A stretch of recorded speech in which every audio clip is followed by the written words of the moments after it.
whether you... One question that people are asking is whether you can be rehabilitated. Yeah, it would be really hard. Everything I've been through, I'm still kind of in the mentality of Dola, planes over my head and having an emergency backpack and starving, and all these things. It would be a really big shock to go back to the UK and start life again. Yeah. May I ask, what was it that attracted you? Was it from watching videos? Was there somebody who recruited you, or a cleric who recruited you? What was it that prompted a 15-year-old girl to go to Syria? During the time I left, Dola was on the news and stuff, and a lot of videos were coming out, and I saw all the videos on the internet, and that just kind of attracted me to them. It attracted a lot of people. The same as others. Okay. Do you know whether your friend Amira Abbas is still alive? I don't know. I haven't heard from her in a long time.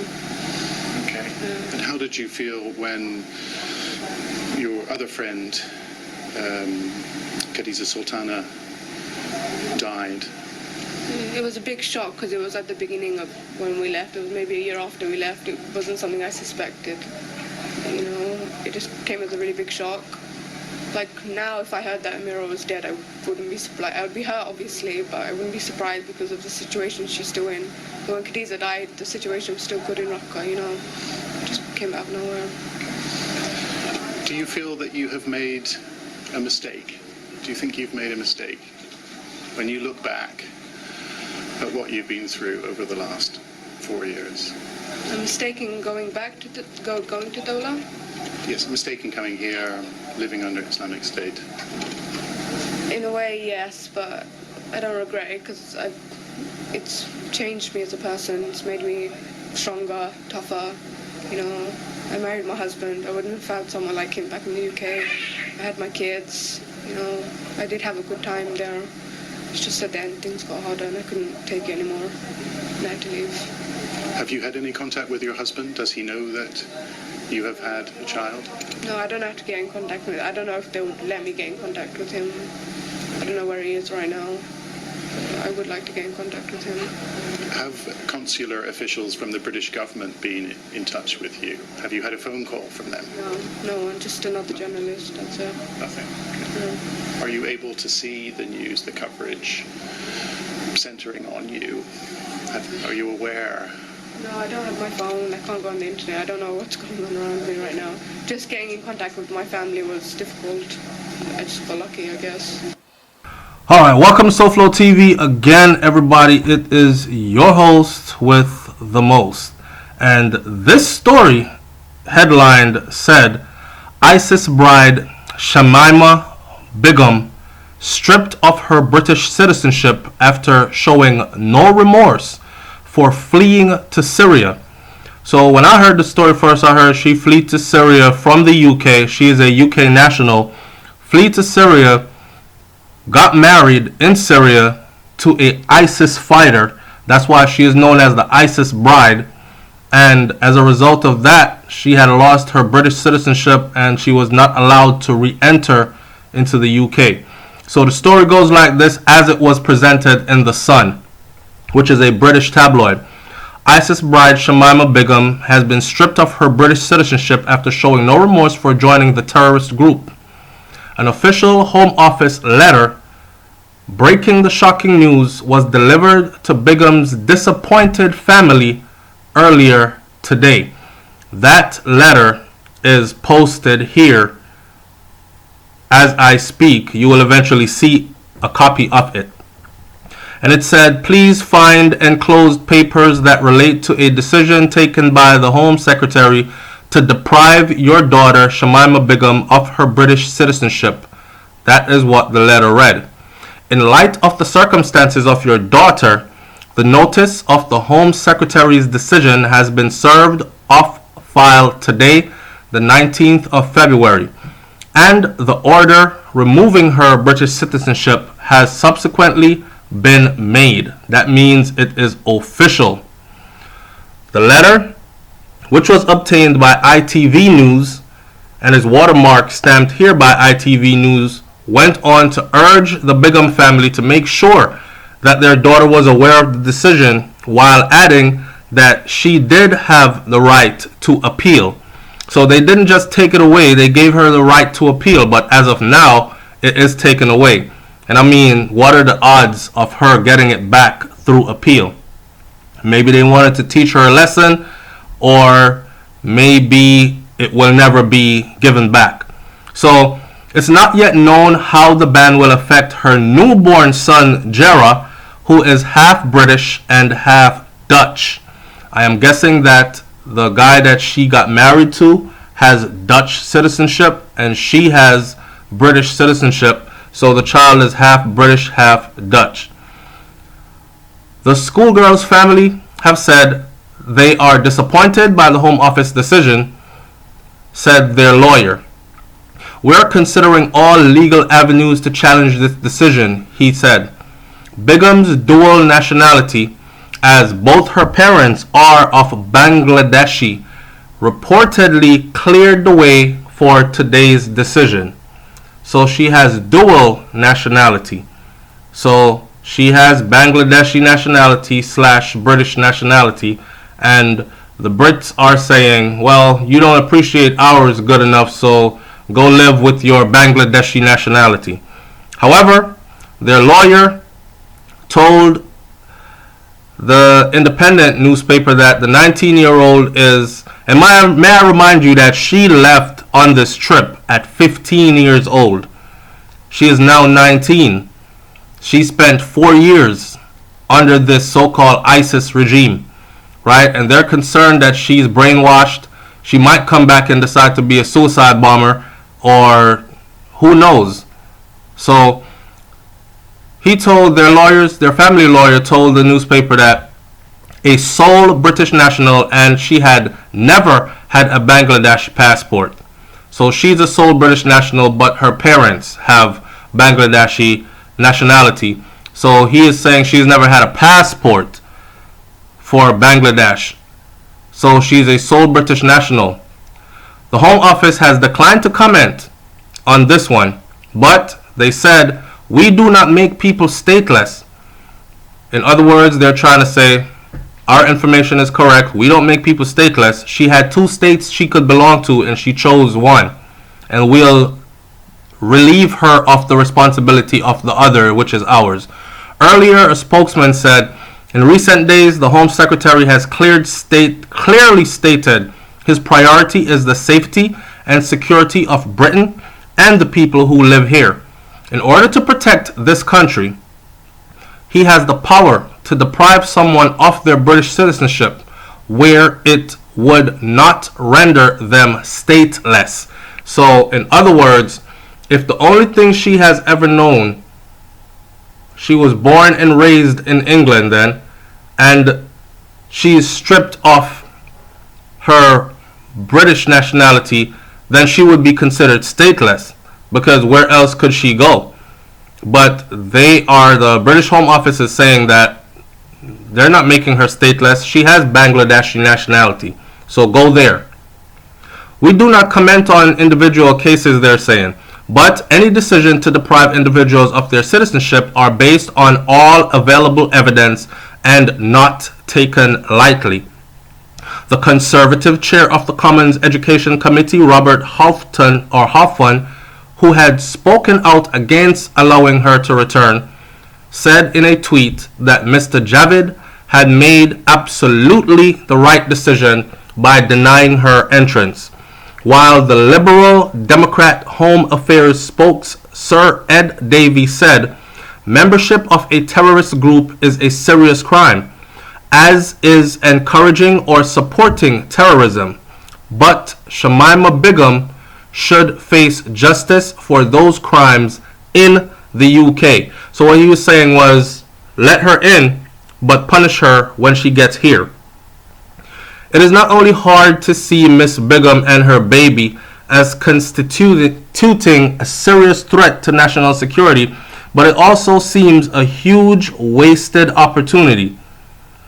We can learn lessons as to why a young girl went to Syria in the first place, he's saying. Bring her back.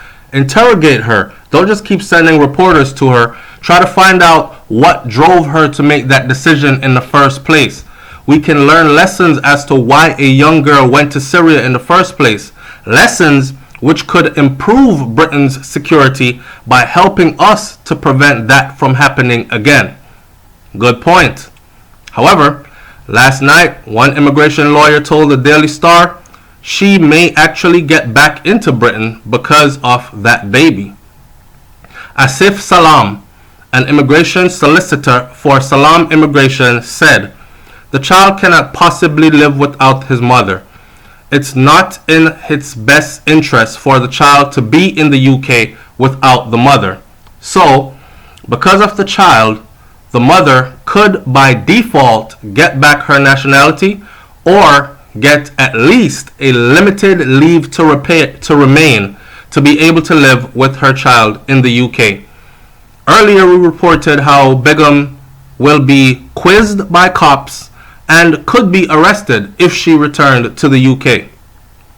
Met Police Commissioner Cressida Dick said the teenager would be spoken to by counter-terror cops if she were to return to the UK from Syria. She said, if she does arrive at our borders, somebody in her type of circumstances could expect, of course, to be spoken to, and if there is the appropriate necessity to be potentially arrested and certainly investigated. If that results in sufficient evidence for a prosecution, then it will result in sufficient evidence for a prosecution. The officers will deal with whatever they are confronted with. The former British schoolgirl fled from her home in Bethnal Green, East London, as a 15-year-old to join Islamic State in 2015. She has this week pleaded to be allowed, please, to return home to the UK after giving birth to her baby. Must I remind you, she gave birth to this baby in a refugee camp. Miss Begum said in a BBC interview that I actually do support some British values, some, and I am willing to go back to the UK and settle back again and rehabilitate and that stuff. She added, the poster girl thing was not my choice, she said. So they're more concerned about her lack of remorse for the fact that she said, I actually do support some British values. That's very off-putting. If you're looking to get your way back in, you should have been saying stuff like, I totally support British values and this is where I want to be, and after being over there I learned that that's not the life for me and their ideology is radical and it's crazy. I'm just saying that's what you should have said, but she came back under a different mentality. However, she also said the murder of 22 music fans in the Manchester Arena suicide bombing was fair justification for air raids on ICE in Syria. That alone was enough. See what I'm saying? They're thinking she is now so brainwashed because they had her from 15 years old.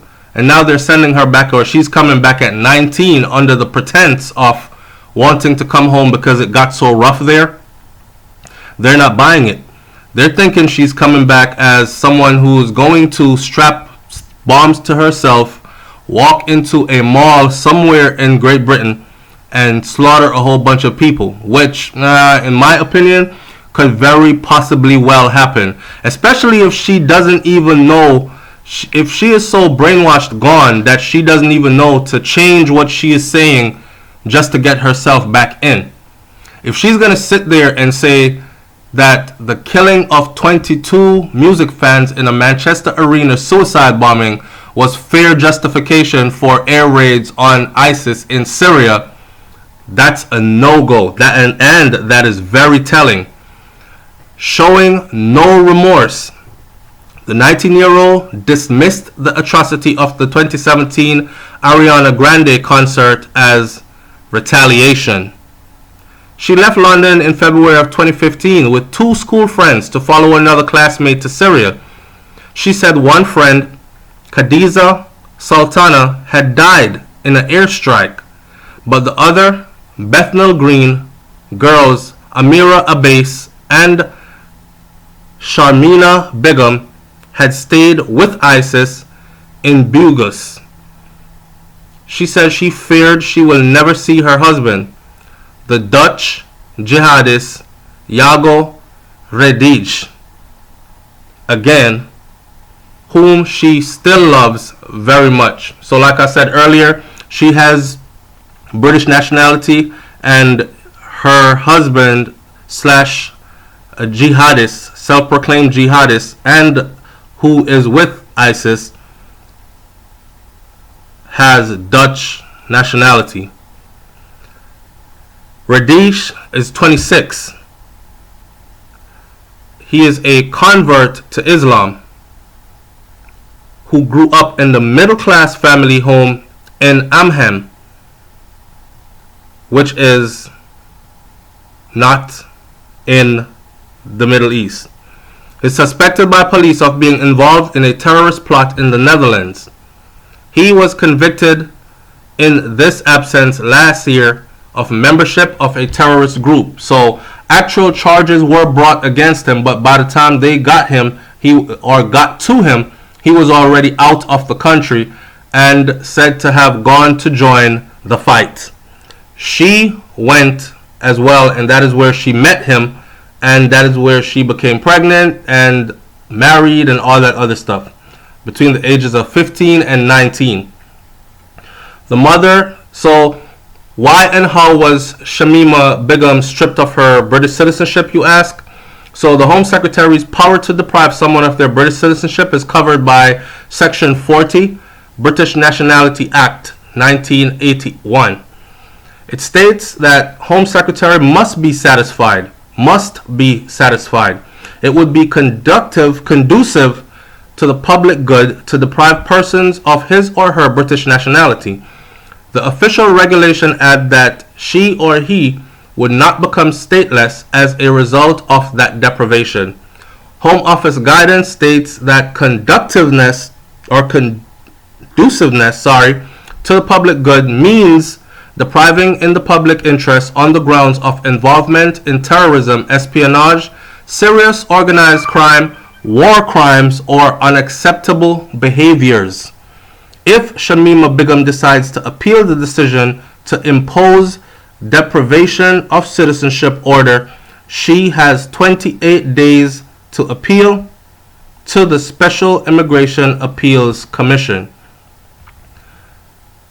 I honestly don't think she's going to be let back in, not with what she has said so far. And if she is to get another interview, she might want to change her tune. I don't know, that is just my opinion.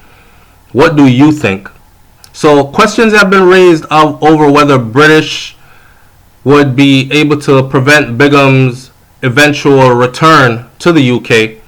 And Shamima's parents have been consulting their lawyer about legal actions against the government to force it to allow the teenager back into the country. Do you think she should be allowed back into the country? Or do you think she should stay out of the country, but under, how should I say it? Like a kind of way to decompress, a kind of way to rehabilitate before re-entering, kind of thing. I don't know. Leave your comment in the comment section below. Home Security Sajid Javid has warned he will not hesitate to prevent the return of Britons who travel to join ISIS. So they're making it known to everybody else who's thinking about doing this move that this is what's going to happen to you. We're going to strip you of your citizenship, right? And I mean, who can blame them? Who can blame them? Like I said, it's very easy for them to have brainwashed her to the point where she is ready, like a cell unit. She is ready to come back and explode, as in there'll be someone in Britain, another worker of the cell, that would provide the body strap-on explosive, just like they've done before at the Ariana Grande concert, and she would go do her thing and be considered a martyr. She seems like, based on the questions she was asked and the answers she gave, she seems like that could very well possibly be one of what is planned. I don't know. Do you think she's just a lost teenager who made a mistake and now she has to pay the consequences, and the consequences that she loses her citizenship? And before you even answer that, I will remind you, watch the tape again, because they asked her if she thinks she made a mistake. When you hear her answer to that, leave your comment in the comment section below. It's SouFLoTV, man. Like, comment, share, subscribe. I'm out. Peace.